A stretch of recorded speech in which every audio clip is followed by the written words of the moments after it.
যুক্তরাষ্ট্রের অতিরিক্ত শুল্ক আরোপের পরে বাংলাদেশের ব্যবসায়ীদের অবস্থার একেবারে নাকানি চুবানি খাওয়ার মতো। বাংলাদেশের ব্যবসায়ীরা কতটা বিপদের মধ্যে আছেন, তাদের ব্যবসা যে কতটা শঙ্কার মধ্যে সেটা এখন টের পাওয়া যাচ্ছে। বলা হচ্ছে যে স্বাধীনতার পরে, মুক্তিযুদ্ধের পরে বাংলাদেশের ব্যবসা ক্ষেত্রে এতটা দুর্যোগ কখনো নেমে আসেনি। ব্যবসায়ী এ কে আজাদ স্বীকারই করেছেন যে তার 40 বছরের ব্যবসা জীবনে এতটা বিপর্যয়ের মুখে তাকে কখনো পড়তে হয়নি। তাহলে সরকার কি করছে? সরকারের উদ্যোগগুলো কি? সরকারের নানা উদ্যোগের সমালোচনা করেছেন এবং বলেছেন যে সরকার যদি ইচ্ছা করত, সরকার যদি আগে থেকে এই ব্যবস্থাগুলো নিত যেগুলো আমরা বারবার বলার চেষ্টা করেছি, তাহলে আজকে এই পরিণতি আমাদের ভোগ করতে হতো না। এখন কি উপায় আছে এখান থেকে ঘুরে দাঁড়ানোর? নাকি বাংলাদেশের অর্থনীতি যেটার উপরে নির্ভর করছে, যে দুইটি বিষয়ের উপরে নির্ভর করছে, একটা রেমিটেন্স আর একটা হচ্ছে গার্মেন্টস, সেই গার্মেন্টস শিল্প মৃতপ্রায় অবস্থায় চলে যাবে? কি হবে মহিলাদের কর্মসংস্থানের? সেটাও একটা বড় প্রশ্ন। কি বললেন এ কে আজাদ? কি পরিস্থিতি বাংলাদেশের রপ্তানি খাতের? সেই আলোচনা করার চেষ্টা করব এই ভিডিওতে। থাকবেন পলিটিক্স টিভির নিয়মিত আয়োজনে।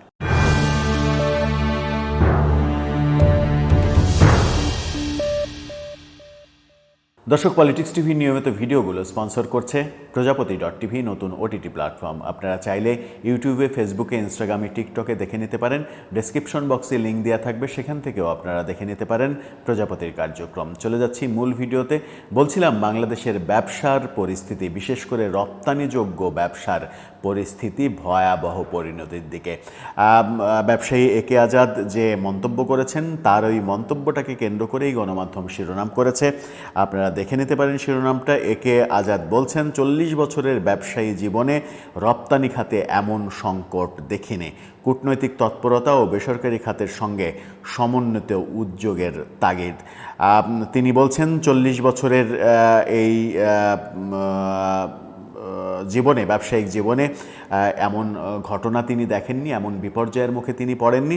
দেশের অন্যতম রপ্তানিকারক তিনি, ব্যবসায়ী নেতা তিনি, হামিম গ্রুপের ব্যবস্থাপনা পরিচালক তিনি। তার যখন এই উপলব্ধি হয়, তখন ব্যাপারটাকে গুরুতর এবং চরম সংকটের হিসেবে দেখতে হবে।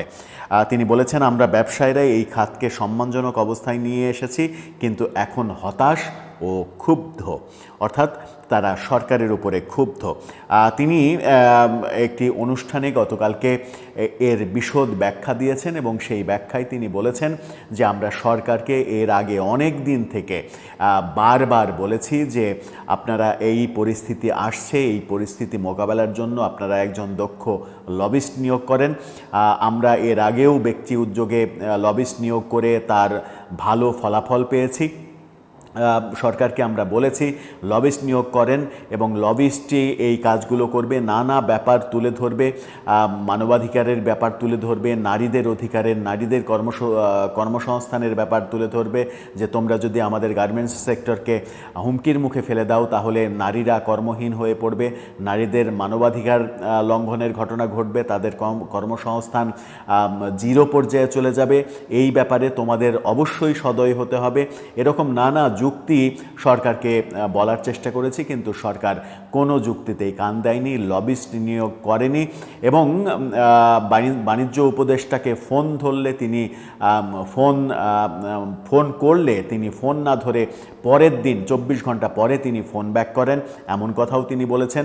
এর মাঝে যখন বাণিজ্য উপদেষ্টা কোনো রেসপন্স করেন না, তখন প্রধান উপদেষ্টার দপ্তর সহ বিভিন্ন জায়গায় ফোন করে বলার চেষ্টা করেছি যে অবস্থা খুবই গুরুতর, আপনারা ব্যবস্থা নিন, আপনারা লবিস্ট নিয়োগ করেন, এখনও হয়তো কিছুটা সময় আছে, এখনও কিছু একটা করা যেতে পারে।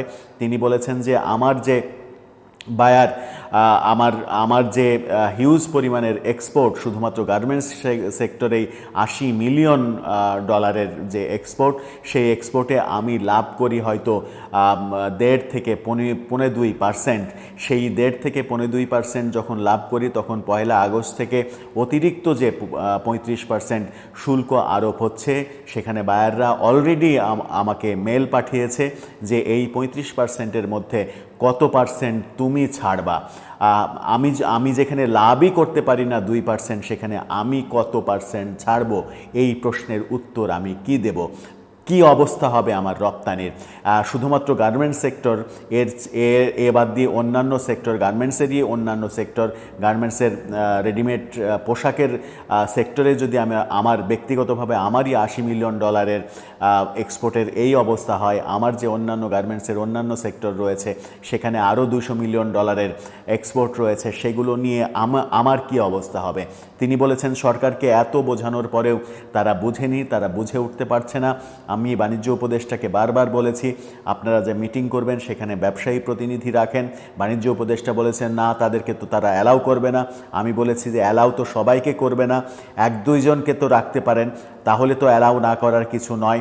আপনি যখন ওখানে মিটিং করবেন, মিটিংয়ের ফাঁকে ফাঁকে দীর্ঘমেয়াদী যেহেতু মিটিং হবে, তাদের সঙ্গে একবার মিটিং করলেন, জটিলতা তৈরি হলো, আপনি হোটেলে ফিরে এসে ব্যবসায়ী প্রতিনিধিদের সঙ্গে সেটা ডিসকাস করলেন, একটা সমাধানের পথ তৈরি করলেন। এইভাবে ত্রিপাক্ষিক ব্যাপার যখন এক জায়গায় হবে তখন একটা সমাধান বের হয়ে আসবে। কিন্তু কোনো কথাই বাণিজ্য উপদেষ্টা শোনেননি। তিনি এটাও বলেছেন যে আপনারা একটা রোডম্যাপ তৈরি করেছেন যে 7 মাস পরে নির্বাচন দেবেন, 7 মাস পরে তো আপনারা চলে যাবেন, তাহলে আমি কোথায় যাব? 7 মাস পরে তো আমাকে আমার ব্যবসা করতে হবে, 7 মাস পরে আমি কোথায় গিয়ে দাঁড়াবো? আমার কি অবস্থা হবে? আমার যারা শ্রমিক তাদের বেতন আমি কোথায় থেকে দেব? তাদের চাকরি কিভাবে থাকবে? এই প্রশ্নগুলো সামনে নিয়ে এসেছেন। তিনি অনেক কথা বলেছেন, অনেক কথার ভিড়ে মোদ্দা কথা সেটা হচ্ছে তার যে ব্যবসা জীবন, 40 বছরের ব্যবসা জীবন, সেই 40 বছরের ব্যবসা জীবনে এতটা সংকট কখনোই তৈরি হয়নি এবং বাংলাদেশের ইতিহাসে এরকম সংকট তার জানা নেই, যেটা রপ্তানি খাতে এই সরকারের আমলে সংকটটা তৈরি হয়েছে। কিন্তু এই সরকারের আমলে আমরা কথার ফুলঝুরি শুনেছি, বড় বড় কথা শুনেছি, বড় বড় বাণী শুনেছি। কখনো প্রধান উপদেষ্টার বিশ্বব্যাপী ভ্রমণ করে পৃথিবী জয় করার কাল্পনিক সব গল্প শুনেছি, প্রধান উপদেষ্টার প্রেস সেক্রেটারির বানানো সব গল্পের সমাহার শুনেছি, কিন্তু বিশ্বের কাছ থেকে কোনো রেসপন্স আমরা পাইনি। বিনিয়োগ শূন্যের পর্যায়ে চলে গেছে, আর বাংলাদেশের ব্যবসাও মৃতপ্রায় অবস্থার দিকে চলে যাবে যখন আমেরিকার এই শুল্ক, আমেরিকা বাংলাদেশের গার্মেন্টস পণ্যে কেনার ক্ষেত্রে দ্বিতীয় বৃহত্তম বাজার। আমেরিকার বাজারে এর আগে কোটা ছিল, সেই কোটা প্রথা তো উঠে গেছে। এখনও যে অবস্থা রয়েছে সেই অবস্থা যদি টিকিয়ে রাখা না যায়, একে আজাদ অনেক বিকল্পর কথা বলেছেন যে অনেকভাবে এটা কাভার করা যায়, কিন্তু সেই অনেকভাবে যে কাভার করা যায় সেটাতে সরকার কোনোভাবেই কর্ণপাত করছে না, সরকারের কোনো উদ্যোগ দেখা যাচ্ছে না। একজন ব্যবসায়িক নেতা, এত বড় ব্যবসায়ী যখন এই অভিযোগ করেন তখন খুব সহজেই বোঝা যায় বাংলাদেশের ব্যবসা কোন লাঠে উঠতে বসেছে।